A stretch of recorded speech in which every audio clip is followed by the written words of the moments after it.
रात के 9 बजे जहां सभी हस्बैंड ऑफिस से वापस आने के बाद आराम कर रहे थे, वहां विपुल फर्श पर बैठा रितिका के पैरों को बड़े प्यार से दबा रहा था। और रितिका वो तो आराम से बिस्तर के सिरहाने पर तकिया रखकर पीठ टिकाए फोन चला रही थी। बाबू सुनो ना। बोलो। पिछले 1 घंटे से फोन चला रही हो तुम, आंखें थक गई होगी ना, जरा आंखों को आराम दे दो और प्लीज जाकर खाना बना दो ना। विपुल की ये कहती ही रितिका बिना 1 सेकंड लगाए धड़ल्ले से कहती है, नहीं।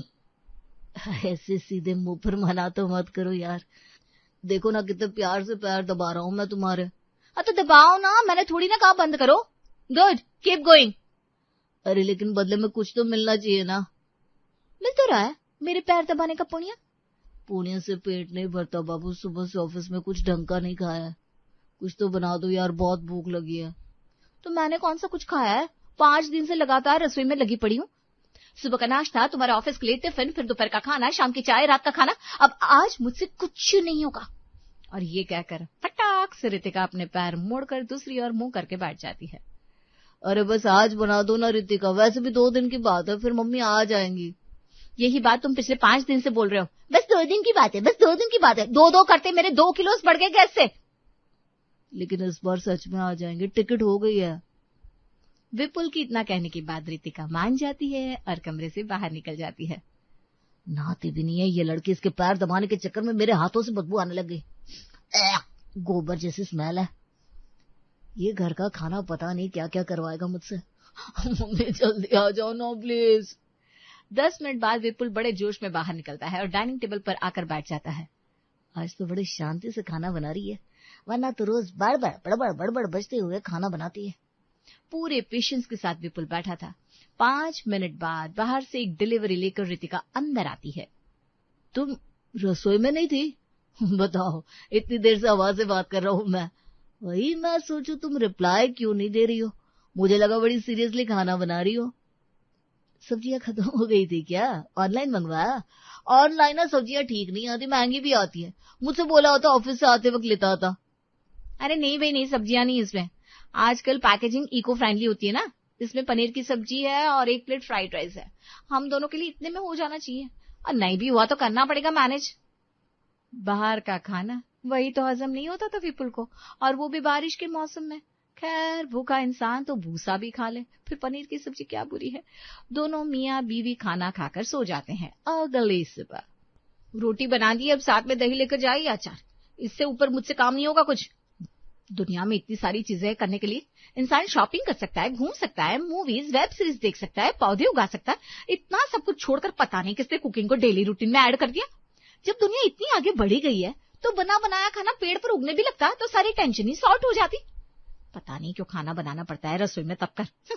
दुनिया का ये आखिरी काम होगा जो मैं कभी करना चाहूंगी। गर्मा गर्म पराठे बनाकर रितिका रसोई से बाहर आती है और देखती है हॉल पूरी तरह खाली है। हैं? विपुल अभी तक सो रहा है? ये तो अब तक ऑफिस जाने के लिए भागा दौड़ी मचा देते हैं। रितिका कमरे में जाती है, बिस्तर पूरी तरह खाली था। वो बाथरूम के बाहर जाकर आवाज लगाती है, टिफिन तैयार हो गया है, अचार के साथ खा लेना। अब जल्दी निकलो, ऑफिस का वक्त हो गया है। अभी 5 मिनट और लगेंगे। अच्छा फिर छोड़ो, एक काम करो, कुछ घंटे अंदर ही रहो, फिर सीधा 7 बजे बाहर आना। उससे क्या होगा, दोपहर के खाने की टेंशन ही नहीं रहेगी मुझे। रितिका ये कहती है कि बाथरूम का हैंडल घूमता है और बाहर आता है विपुल। उसकी हालत देखकर ऐसा लग रहा था जैसे बाथरूम नहीं, किसी मैराथन से लौट कर आया हो। बाल बिखरे हुए, चेहरा उतरा हुआ और हाथ में पानी की बोतल। यक, तुम्हें पानी पीना था तो किचन से ले लेते ना, बाथरूम के अंदर से बोतल में पानी भरकर लाने की क्या जरूरत थी। छी यार, कितने घिनौने हो गए हो तुम। इसी कारण ना तुम्हारी तबीयत खराब होती है। ये नमक चीनी का पानी है बाबू, मैंने खुद के लिए बनाया है। बाथरूम के अंदर हालत ऐसी हो जा रही थी कि संभलना मुश्किल था, इसलिए अपनी ताकत बनाए रखने के लिए रात से इस बोतल को किसी सोने के सिक्के की तरफ पकड़कर बैठा हूं। विपुल 2 कदम बाहर आता है, फिर रुककर बाथरूम की तरफ शक भरी नजरों से देखता है। क्या हुआ, ऐसे क्यों देख रहे हो बाथरूम को? कुछ नहीं, बस ये सोच रहा हूँ कि ऑफिस जाऊं या कैंसिल कर दूं। रितिका उसे ऊपर से नीचे तक देखती है। रात से 9वीं बार बाथरूम जा चुका हूं मैं, अब तो फ्लश भी ना मुझे देखकर टेढ़ा होने को तैयार नहीं होता। वो फ्लश नहीं, तुमने खुद टेढ़ा कर दिया। आखिर ऐसे क्या कमी पड़ गई है तुम्हें कि रात से बार बार पानी पीना पड़ रहा है? क्या साबित करना चाहते हो कि तुम्हें खाना नहीं मिलता? रात को रेस्टोरेंट से मंगाकर खिला दिया, वो भी अपने पैसों से। पता नहीं कैसा पानी पी लिया, ये जो हालत होगी ये तुम्हारी। छोड़ो इस बॉटल को। अरे राम, शर्म कर लो मंदोदरी। पहले के युग में जरूर तुम दैत्यों के परिवार से होगी। एक तो बारिश के मौसम में मुझे रेस्टोरेंट का खाना खिला दिया, ऊपर से नमक चीनी का पानी जो मैंने खुद को बचाने के लिए बनाया, उसी पर आरोप लगा रही हो। 2 दिन से विपुल ऑफिस नहीं गया था, कारण खाना बनाने की प्रैक्टिस। और इसी तरह आज विपुल खिचड़ी बनाकर अपनी प्लेट में डालता है कि पीछे से एक हाथ उसकी खिचड़ी में घी घुमा देती है। मम्मी तुम आ गई। मम्मी, ये मेरा घर है बेटा, वापस तो आना ही था। क्या बात हो गई, तू आज ऑफिस नहीं गया? वैसे ये सोच तेरी अच्छी है कि गरीबों में खिचड़ी बांट रहा है, वो भी खुद बनाकर। पर गरीबों में बांटना है, इसका ये मतलब थोड़ी ना है कि ऐसी खिचड़ी बना देगा। थोड़ी सब्जी डालता है, हल्दी भी ढंग से नहीं डाली है, और घी तो घुमाना चाहिए ना ऊपर से। देख बेटा, जो हम खुद खाते हैं ना, गरीबों को भी वही देना चाहिए। ये खिचड़ी इस गरीब के लिए है मम्मी, तुम्हारे विपुल के लिए। तुम्हें कहा था मैंने कि एक दिन में आ जाना, पर तुम अपने बेटे के मुंह पर लात रखकर चली गई। तुम्हारे पीछे रितिका खाना बनाने को तैयार ही नहीं हो रही थी, और बाहर का खाना मैं खा नहीं पा रहा था, इसलिए ऑफिस से छुट्टी लेकर मैं यहाँ खाना बना रहा हूँ। हे भगवान, तुम दोनों मियाँ बीवी घर पर ही रहोगे तो घर का खर्चा कैसे चलेगा? तो जा ऑफिस, मैं आ गई हूँ ना, अब खाने की फिक्र करने की जरूरत नहीं है। सीमा फटाफट खाने की तैयारी करती है। रितिका सभी को खाना परोसती है। अपने खाने को आधा पूरा करने के बाद विपुल टेबल पर रखे बाउल में सब्जी लेने ही जाता है कि रितिका उसे टोक देती है। आराम से विपुल, डाइनिंग टेबल के भी कुछ मैनर्स होते हैं। तुम देख नहीं रहे हो कितने अच्छे ढंग से मैं सभी को खाना परोस रही हूँ? तो जरा तुम भी एटिकेट दिखाओ ना। अगर कुछ चाहिए तो मुझे बोलो, मैं खड़ी हूं ना, मैं दे दूंगी। अपने बर्तनों में हाथ मत लगाओ। इसका तो अलग ही चलता रहता है। खाना परोसाना इसके लिए सबसे इम्पोर्टेंट काम है, भले खाना बनाए ना। विपुल के प्लेट में एक पराठा रखने के बाद रितिका अपने ससुर के प्लेट की ओर बढ़ती है। अरे नहीं बहू, 4 पराठे तो मैं खा चुका हूँ, बस एक काम कर रितिका, जरा मेरी जेब से ना 200 का नोट लिया, दरवाजे के पीछे जो पैंट लटक रही है ना, उसी से लाना। किसी दिन आए पापा, मैं जीपे कर देती हूँ ना। तो फिर एक काम कर, अपनी सास के अकाउंट में 200 रुपए डाल दे। आज का खाना बहुत अच्छा बना है विपुल की माँ। अच्छा, तो 200 में टरका रहे हो मुझे? अगर देना ही तो कम से कम 2000 दो। क्या बहू, सब कुछ तो आप ही का है। डाल बहू, 2000 डाल दे अपनी सास के खाते में, मैं तुझे कैश दे देता हूँ। रितिका ये सब बड़े गौर से देख रही थी। वो विपुल के पास वाले चेयर पर जाकर बैठ जाती है। मम्मी की गैर मौजूदगी में कितनी मेहनत से मैंने खाना बनाया। मेरे हाथ में भी तुम्हें कुछ रखना चाहिए था ना विपुल, कोई गिफ्ट, कुछ भी। ये होता है असली हस्बैंड का फर्ज, जो पापा जी निभा रहे हैं। मम्मी जी के हाथ के बने पराठे खाकर फट से 2000 रुपए दे दिए। तुम्हें तो पूरे 5 दिन खाना खिलाया था मैंने। नहीं, सॉरी, 5.5 दिन। रितिका कुछ भी कहे, कितने भी ताने सुनाए, विपुल को कोई प्रॉब्लम नहीं थी, क्योंकि उसे दिन रात खाना देने वाली उसकी माँ वापस आ चुकी थी। अगली सुबह नाश्ते के बाद टिफिन लेकर विपुल ऑफिस पहुंचता है, जहां एक बहुत ही बड़ा सरप्राइज उसका इंतजार कर रहा था। ट्रांसफर? सिर्फ मेरा ट्रांसफर? ऐसा क्यों सर, मैं तो पूरे मन से काम करता हूँ। पिछले 2 दिन तुम ऑफिस नहीं आए थे। वो सर कुछ ऐसी बात थी कि नहीं आता तो खाने के लाले पड़ जाते सर, पर्सनल रीजन थे, सब ओपनली नहीं बता सकता मैं। तुम्हारा प्रमोशन हो रहा है, डिमोशन नहीं, डोंट वरी, बिकॉज डिमोशंस के लिए यहाँ सभी एम्प्लॉयज ने खुद ही अपना नाम दे दिया है। ये सब क्या हो रहा है, कहीं मैं सपना तो नहीं देख रहा? कंपनी के मेन ब्रांच में इस बार 2 एम्प्लॉयज के नाम जाने थे, एक का प्रमोशन होना था, एक का डिमोशन, या प्रमोशन की बात मेरी होगी और डिमोशन की सभी की? कैसे? 2 दिन पहले क्लाइंट आए थे, मेरी गैर मौजूदगी में उनके हाथों से पैसे लिए गए। किसने लिए, किसको दिए, कुछ पता नहीं, इसलिए इस फ्रॉड में उस दिन मौजूद सभी एम्प्लॉय के नाम है। तुम 2 दिन थे नहीं, तुम्हारे पास ही क्लीन चीट है, इसलिए प्रमोशन के लिए तुम्हारा नाम भेज दिया मैंने। अकोमोडेशन की प्रॉब्लम नहीं है, फ्लैट कंपनी देगी। सुना था कि माँ भगवान होती है, आज मान गया। मम्मी आई नहीं थी इसलिए मुझे घर पर रुकना पड़ा। वैसे देखा जाए तो मेरी बीवी भी देवी से कम नहीं है। अगर रितिका खाना बनाने को राजी हो जाती तो मैं तो ऑफिस आ जाता, फिर इन सबके साथ मेरा भी डिमोशन पक्का ही था। विपुल के मन में तो लड्डू फूट रहे थे, और तभी बॉस अपनी बात पूरी करते हैं और लड्डू असल में फूट जाते हैं। तुम्हें बस अपने खाने की फिक्र करनी है। खाना? ना ना ना, और 1 हफ्ते बाद सामान पैक करके विपुल और रितिका दिल्ली निकलने के लिए तैयार हो जाते हैं। कुछ तो सोचो विपुल, 11 बैग भरकर तुमने मम्मी से सिर्फ सूखा नाश्ता बनवाया, इतना कौन खाता है? और खाने की बात तो छोड़ो, इतना सामान लेकर हम दिल्ली के स्टेशन पर उतरेंगे कैसे? वहां 2 मिनट की स्टॉपेज है और टोटल मिलाकर 14 लगेजेस है हमारे पास। वही तो मम्मी, तुम समझो ना, रितिका यहाँ रह जाएगी पापा का ख्याल रखने के लिए। तुम मेरे साथ चलो ना मम्मी, मैं वहां कैसे रहूंगा, क्या खाऊंगा? तेरी फिक्र मुझसे ज्यादा और किससे होगी बेटा, पर इस उम्र में तुझसे ज्यादा तेरे बाप को मेरी जरूरत है। पूरी जवानी तो सास ससुर और तुम्हारी परवरिश को दे दी, अब इन्हें भी तो वक्त देना है ना। अब इस उम्र में वो घर से बाहर जाना नहीं चाहते, ये घर इनसे छूटेगा नहीं, तो इनके बिना मैं कहाँ जाऊंगी? रोते बिलखते विपुल रितिका के साथ दिल्ली निकल जाता है। 1 महीने बाद। पूरे दिन में सिर्फ 1 बार चावल बनाती हो तुम। कभी चावल के साथ मम्मी का दिया सूखा नाश्ता, तो कभी सिर्फ अचार खाता हूँ। ना चाहते हुए भी कितनी बार बाहर से सब्जी लानी पड़ी है मुझे। अब तो लगभग सारा नाश्ता खत्म हो गया है। रितिका कुछ तो बना दो ना प्लीज। इस ऑफिस में नया आया हूँ, मैं अभी छुट्टी लेकर कुकिंग क्लासेस भी नहीं कर सकता, और काम से आने के बाद फिर खाना मुझसे नहीं बनाया जाता। तुम मुझे जो बोलो वो मैं करने को तैयार हूँ, पर खाना बनाने को मत बोलो। तुम जानते हो ना मुझे खाना बनाना बिल्कुल पसंद नहीं है, और मैंने तो ये उसी वक्त क्लियर कर दिया था जब तुम मुझे देखने आए थे। अरे तो फेरों के वक्त इस बात का वादा भी तो किया था तुमने मुझे कि मुझ पर जब भी कोई संकट आएगा तुम मुझसे आगे होगी, तो इससे बड़ा संकट और कुछ नहीं है। तुम कुछ भी बोलो, मैं खाना नहीं बना रही। तुम्हें सिर्फ अपनी पड़ी है, कभी मेरी तो सोचो।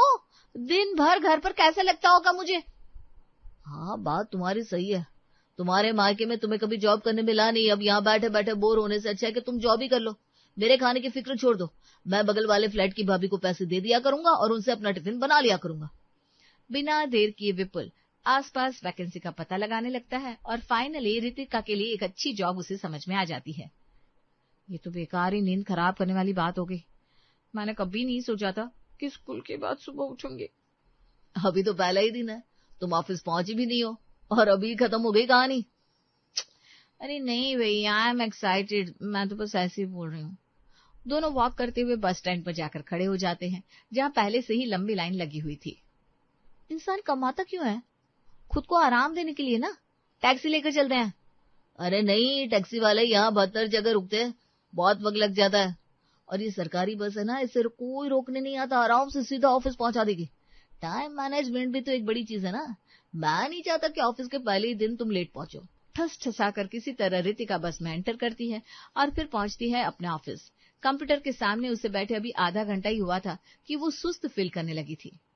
बाप रे, सिर्फ 30 मिनट हुआ है। ऐसा लग रहा है जैसे जमाना बीत गया। अभी तो शाम के 6 बजे तक यहीं बैठे रहना है।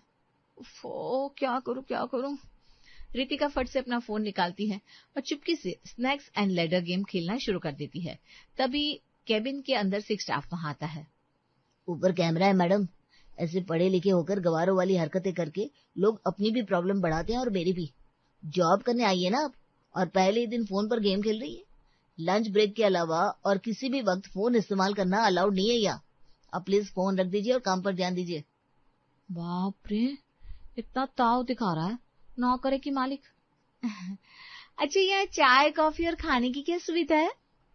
2 बार कॉफी मिलती है और उसके पैसे भी सैलरी से कट हो जाते। बाकी तुम्हारे पति की दूसरी शादी ही क्यों ना हो रही हो, सर छुट्टी नहीं देते। ज्यादा जिद की तो ऐसी छुट्टी देंगे कि फिर दोबारा ऑफिस आना ही नहीं पड़ेगा। लगातार इतनी देर बैठने के कारण रितिका के पैर झनझनाने लगते हैं। इस सर दर्दी को वो और बर्दाश्त नहीं कर पाती और लंच ब्रेक के वक्त ही बैग लेकर घर वापस लौट जाती है। रात को जब विपुल वापस लौटता है तो देखता है रो रो कर रितिका ने अपनी आंखें सुझा ली है। मैं खुद के पैसे कमाना चाहती थी, पर मुझे क्या पता था वहां ऑफिस वाले इतना काम करवाएंगे मुझसे। 2 बार टॉयलेट चली गई तो किसी ने कंप्लेंट कर दी कि मैं बार बार टॉयलेट यूज करके टाइम वेस्ट कर रही हूँ। ये कोई बात हुई भला? ऊपर से टॉयलेट कितना गंदा था। पता है एम्प्लॉय का ना काम में इंटरेस्ट रखने के लिए पहले दिन ही सैलरी दे देनी चाहिए। अब तुम्हें समझ में आया तुम्हारा पति कितनी मेहनत करके लौटता है। प्यार भरी नजरों से रितिका विपुल को देखती है और आज खुद किचन में जाकर उसके लिए भिंडी की सब्जी के साथ रोटियां बनाकर लाती है। खाने का प्लेट देखते ही विपुल रितिका के अकाउंट में 150 रुपये फॉरवर्ड कर देता है। ये क्या, तुमने मुझे 150 रुपये दिए, किस बात के? ये थाली परोस कर दिए ना आपने मुझे, इसके लिए 150 रुपये तो देने बनते हैं। अगर प्लेट में 2 सब्जी रहती तो 300 देता, और वही तुमने इडली या पाव भाजी या डोसा ऐसा कुछ बनाया होता तो 400 प्रति प्लेट। अब मेरे लिए खाना बना रही हो तुम, इतना तो डिजर्व करती हो ना। आफ्टर ऑल ये भी तो एक जॉब है। अगली सुबह विपुल पड़ोसन की यहाँ टिफिन लेने जा रहा होता है कि रितिका उसे रोक देती है। मैंने भाभी से मना कर दिया है, बीवी के होते बाहर वाले के यहाँ खाना क्यों खाना है तुम्हें? वैसे आज नाश्ते में चिल्ले और धनिया की चटनी बनाई है, इसके 200 लगेंगे। अरे बिल्कुल डार्लिंग, खाने के पीछे अगर मेरी लाख रुपए की सैलरी से 20,000 निकल भी जाए महीने के तो I will be happy and I will be employed. हे भगवान, आज फिर से इतनी तेज बारिश होने लगी। आज तो मेरा फिर से काम बढ़ गया यार। क्यों भाई, बारिश हो रही है तो चाय पकौड़े खा और मजे कर, तेरा काम क्यों बढ़ गया? अरे सुमन, तू नहीं समझेगी मेरी मजबूरी। जब भी बारिश होती ना, मेरा घर ऐसी जगह पर है मुझे सांस लेने तक की फुर्सत नहीं मिलती। अरे पर हाईवे पर घर होने से और बारिश होने से तेरे काम का क्या लेना देना? अरे बहन, इस हाईवे पर कोई शेड तो है नहीं। जैसी बारिश शुरू होती है सड़कों पर चलने वाले मुसाफिरों को हमारा घर ही विश्रामालय नजर आने लगता है। और मेरी सासू माँ, उनका तो कहना ही क्या, अतिथि देवो भव का झंडा लेकर दरवाजे पर खड़ी हो जाती है। तू भी ना नैना फालतू में परेशान होती है। अरे परेशान ना हो तो क्या करूं, जब देखो तब अनजान लोग। अरे फोन रख, बाद में बात करती हूँ, बाहर से बुलावा आ गया। बाहू, ओ बाहू, अरे जरा सुन तो सही बेटा, बाहर देख, कुछ लोग बारिश में भीग गए। बेचारों के लिए जल्दी से 4 कप बढ़िया अदरक वाली चाय तो बना दे। लो, हो गया शुरू। अभी तो सुबह के 8 भी नहीं बजे और पहला बिन बुलाया मेहमान आ भी गया। नैना भारी कदमों से रसोई में जाती है। 4 कपों में चाय छानकर वो बाहर बरामदे में लेकर आती है। बरामदे में 4 अनजान लोग जो बाइक से जा रहे थे और बारिश में भीग गए थे, आराम से कुर्सियों पर बैठे थे। रामेश्वर जी अखबार समेटकर उनसे राजनीति पर चर्चा कर रहे थे और देवर विक्की अपने फोन में देखते हुए उनकी बातों में हाँ मिला रहा था। हाँ भाई हाँ, ये हाईवे जब से नया बना है ना, तब से नाले का पानी सड़क पर ही आ जाता है। अरे आप लोग चाय पीजिए ना, शर्माइए मत, हमारे घर में तो जो आ गया वो अपने ही परिवार का है। नैना चाय की ट्रे टेबल पर रखती है। भीगे हुए लोग चाय का कप उठाते हैं। अरे माताजी, बहुत बहुत धन्यवाद आपका, इतनी बारिश में आपने शरण दे दी, वरना हम तो बिल्कुल भीग जाते। अरे इसमें धन्यवाद की क्या बात है भैया, इंसान ही तो इंसान के काम आता है। नैना सास को थोड़ा किनारे खींचती है और दबी जुबान में बोलती है, मम्मी जी आज फिर से सुबह सुबह आपने अनजान लोगों को घर में बिठा लिया। अरे बेटा, अतिथि देवो भव, अगर कोई बारिश में भीग कर हमारे दरवाजे पर आ खड़ा हो तो क्या हम उसे भगा दे? चाय पानी तो पूछना ही पड़ता है ना। देख बेचारी लड़की को कितना कांप रही थी भीग कर। अरे मम्मी जी, वो अतिथि भी तो नहीं है, समस्या तो इसी बात की है। मान न मान, मैं तेरा मेहमान, ये तो वही वाली बात हो गई ना। हम तो इन्हें जानते भी नहीं है। जब से इस घर में बहू बनकर आई हूँ, हमेशा उन्हीं लोगों के लिए चाय नाश्ता बनाती रही हूँ जिन्हें मैंने जिंदगी में कभी देखा तक नहीं है। अरे बहू, जो आ गया सो आ गया, तू दिल छोटा मत कर, थोड़ा पुण्य ही कमा ले। मम्मी जी, पुण्य कमाने के चक्कर में मेरी कमर का पापड़ बन रहा है। रोज 2 लीटर दूध तो बस इन अनजान मेहमानों की चाय में ही बह जाता है। अभी नैना अपनी सास को समझा रही थी कि तभी बाहर हाईवे पर एक काले रंग की बड़ी सी कार आकर रुकती है। कार के शीशे पर पानी इतना तेज गिर रहा था कि अंदर का कुछ भी नजर नहीं आ रहा था। कार का दरवाजा खुलता है और उसमें से एक एक करके पूरा परिवार उतरने लगता है। पति, पत्नी, उनकी सास, ससुर और एक शादीशुदा ननद। शांति देवी जैसे ही कार रुकते देखती है, खुद ही आगे बढ़कर मुख्य दरवाजा पूरा खोल देती है। अरे बहन जी नमस्ते, बहुत ही भयंकर बारिश हो रही है, कार चलाई भी नहीं जा रही, बेटे से आगे का कुछ दिख नहीं रहा, इतना घना अंधेरा हो गया है, क्या हम थोड़ी देर आपके घर पर रुक जाए? अरे हाँ, क्यों नहीं, आ जाइए अंदर, इसमें कौन सी पूछने और कहने वाली बात है। भाई इंसान के काम नहीं आएगा तो कौन आएगा। आइए अंदर आइए। हे भगवान, ये तो पूरा का पूरा कुंभ का मेला ही उतर आया कार से। अब तो गई मेरी आज की छुट्टी। तो भाई शर्मा जी का पूरा परिवार ड्राइंग में आकर जम जाता है।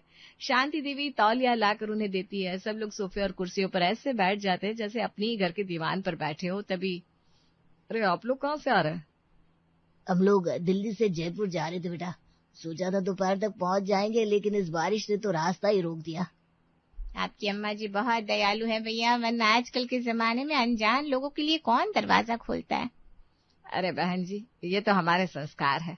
हमारी बहू भी बहुत संस्कारी है, देखेगा अभी आप लोगों के लिए एकदम बढ़िया बढ़िया गर्मा गर्म पानी और चाय लेकर आएगी।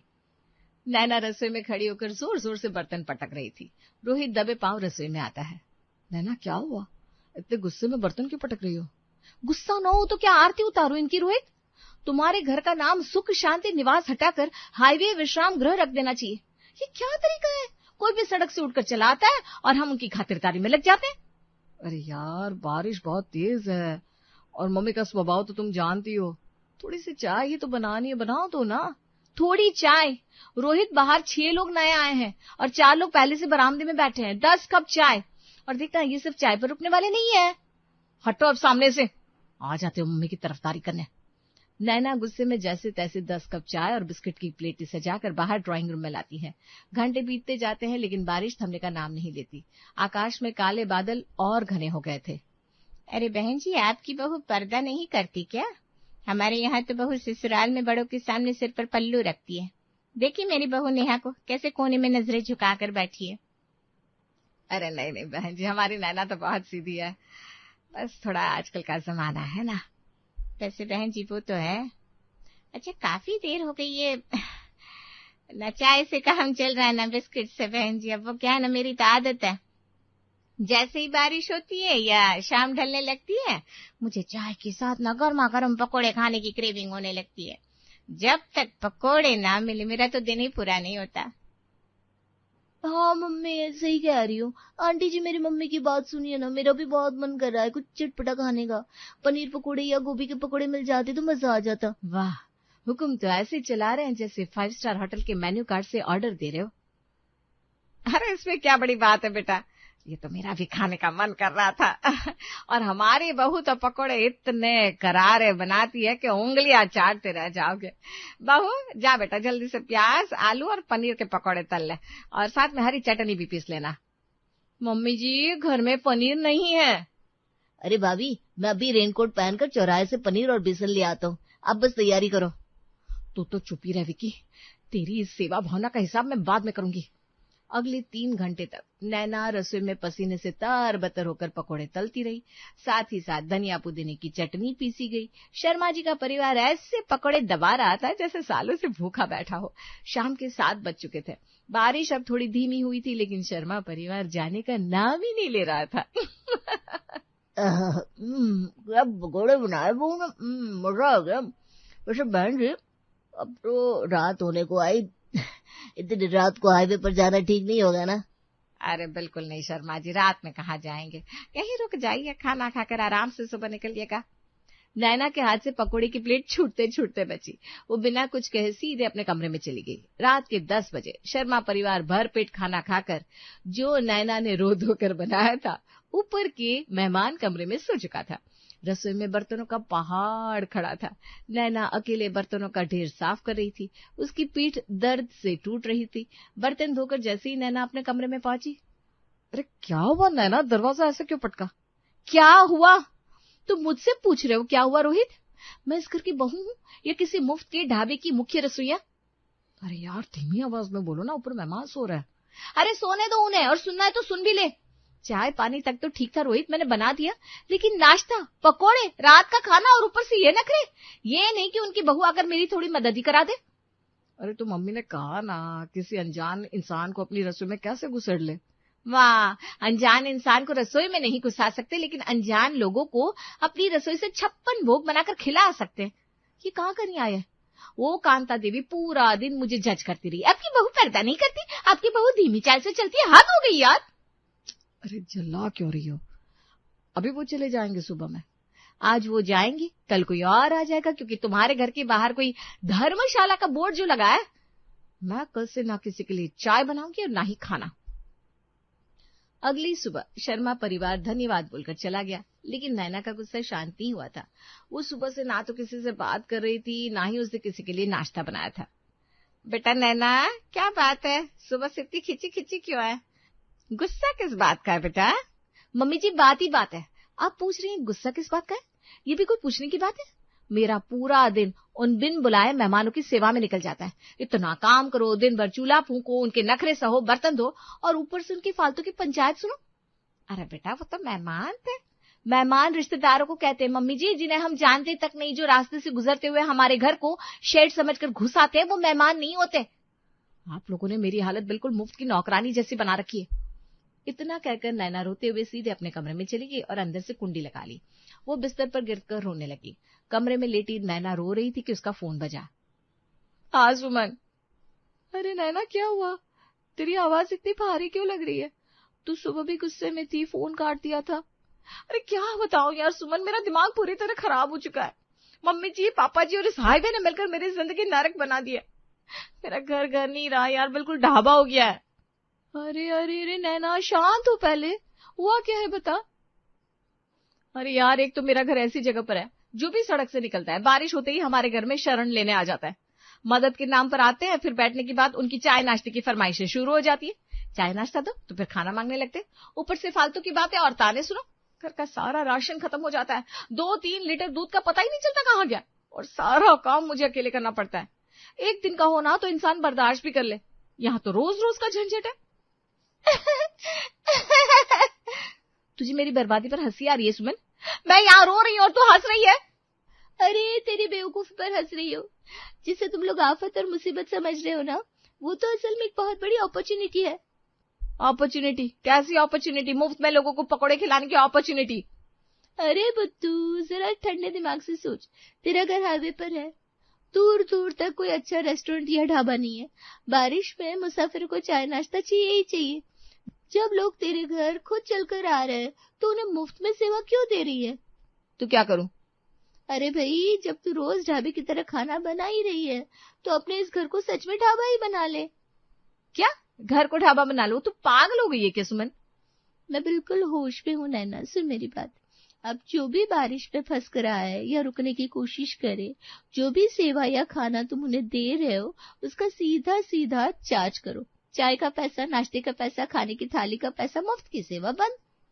नैना पल भर के लिए चुप हो गई। उसके दिमाग की बत्ती जली। उसने मन ही मन गणित लगाया। सोच नैना, खाना तो वैसे भी बना रही थी, मेहनत तेरी वैसे भी लग रही थी।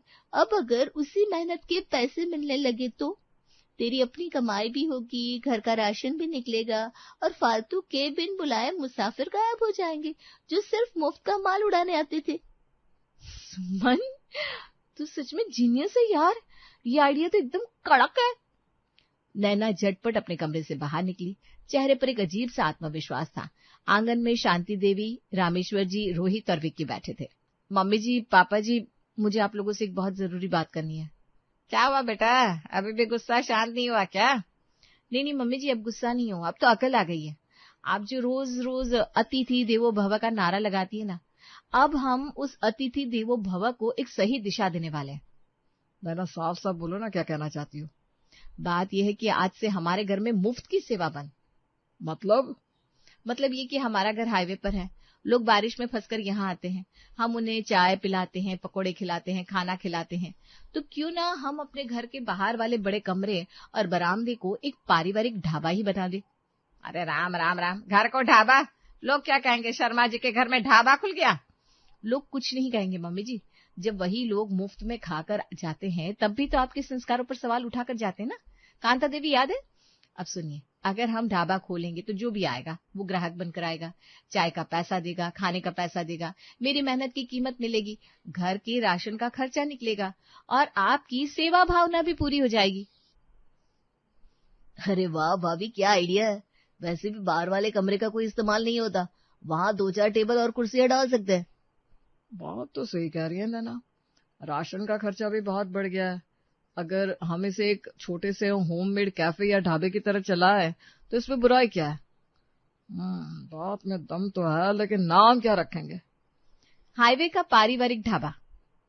शांति देवी ने भी थोड़ा सोचा। जब उन्होंने देखा कि इसमें बहू का गुस्सा भी शांत हो रहा है और घर में 4 पैसे भी आएंगे तो वो भी मान गई। चलो ठीक है, जब बहू कह रही है तो करके देख लेते हैं। वैसे भी मेरे हाथ के आलू के पराठे और तेरे हाथ की कड़क चाय का तो कोई मुकाबला ही नहीं है। काम शुरू हो गया। रोहित और विक्की ने मिलकर बाहर वाले कमरे को साफ किया। रामेश्वर जी शहर जाकर 4 सुंदर प्लास्टिक की टेबलें और कुर्सियां ले आए। नैना ने अपने हाथों से एक सुंदर सा बोर्ड बनाया जिस पर लिखा था हाईवे का पारिवारिक ढाबा।